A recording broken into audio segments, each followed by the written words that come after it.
এগুলো আম দেখা দিয়ে দেবে ইনশাল্লাহ। এগুলা ম্যাচিউর হওয়া শুরু হয়েছে আম। যে দেখো উপরে আম দেখাও, আম দেখাও, চারি গাছটা দেখাও। এই গাছটাতে প্রচুর পরিমাণ আম আছে। এই গাছটা পুরাটাই হুজুরদের জন্য রেখে দিতে হবে। এই গাছটা পুরাটাই আপনাদের জন্য রেখে দিতে হবে। ওই যে আম খান্ডি দেখাও, কত বড় বড় আম আছে। এক একটা 300, 400, 500 করে ওজন হবে। এই যে আমগুলা ঘুরে ঘুরে দেখাও। প্রথম কারখানে কেটা আলো কেটে গেছে, প্রথম কারখানে, কেন সর্বপ্রথম কারখানে। উঠার সময়? হ্যাঁ,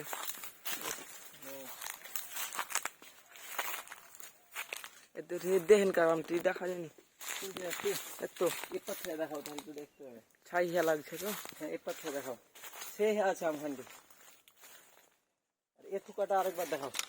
এক থুকাতে 8, 1, 2, 3, 4, 5, 1, 2, 3, 4, 5টা আম আছে একটা থুকাতে। আর কি বড় বড় সাইজ আম। ও মাই গড, আর নামো না আমের গাছ থেকে আজকে। অনেক বড় বড় আম, ম্যাচিউর আম। এগুলো আম লাগবে। একটা আমের ওজন 300, 400 গ্রাম করে ওজন হবে।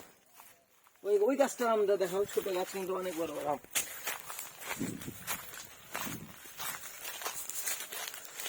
আর 10 দিনের মধ্যে শুরু হচ্ছে টাকায় নাও গঞ্জের আম। এই যে এখানে দেখো,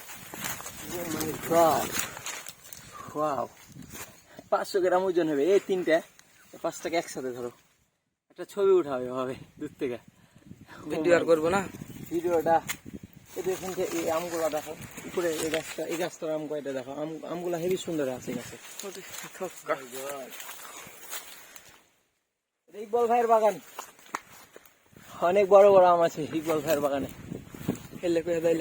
বোম্বাই গুঠি গুঠি গুঠি দরকার নাই। আর এগুলা গুঠি আম যখন তখন দরকার, যা তাই আছে জুস করালে ভালো হবে, জুসে বিক্রি হবে। দে গাছটা দেখো। এই গাছটা আমও বড়, ছোট গাছ আম বড় বড় আছে। কিছুর কথা বলবো, আমগুলা ভালো সেটাই ছোট।